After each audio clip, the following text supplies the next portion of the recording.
श्री कृष्ण कहते हैं, जीवन में इससे बड़ी गलतफहमी और दुख की वजह और कोई नहीं कि हम ये सोचे कि हम तो दूसरों के लिए बहुत करते हैं और कोई हमारे लिए कुछ नहीं करता।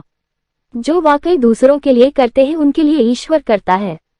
खुद की और दूसरों की क्षमता में बड़ा अंतर होता है। जरूरी नहीं है कि जो कार्य अगला व्यक्ति निरंतर कर सके वह आप भी कर लेंगे।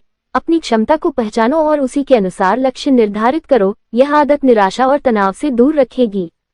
पुराने समय की गाथा है कि कुछ पंडितों ने एक औरत की आदत बना दी थी कि घर में तू विष्णु जी की फोटो रख ले और रोटी खाने से पहले उनके आगे रोटी की थाली रख कर कहना है कि विष्णु अर्पण। अगर पानी पीना है तो पहले विष्णु जी के आगे रख कर कहना है कि विष्णु अर्पण। अब उस औरत की इतनी आदत पक्की हो गई कि जो भी काम करती पहले मन में ये कहती कि विष्णु अर्पण, विष्णु अर्पण, फिर वह काम करती थी।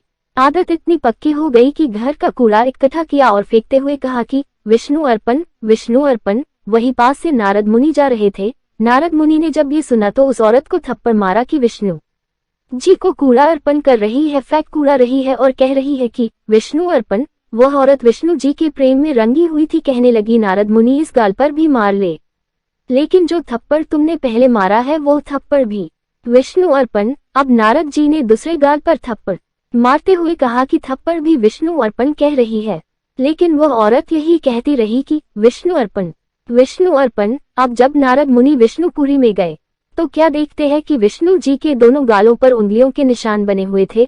पूछने लगे कि भगवान ये क्या हो गया, आप जी के चेहरे पर यह निशान कैसे पड़े।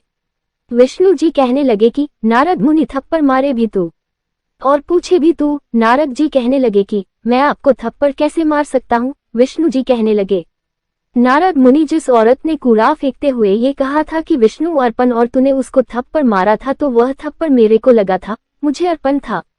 जब आप कर्म करते समय कर्ता का भाव निकाल लेते हैं और अपने हर काम में मैं मेरी की भावना हटाकर अपने इष्ट या सद्गुरु को आगे रखते हैं तो कर्मों का बोझ भी नहीं बढ़ता और वो काम आपसे भी अच्छे तरीके से होता है। दोस्तों, मेरा वीडियो अच्छा लगे तो मेरे चैनल को लाइक, शेयर, सब्सक्राइब करें। राधे राधे।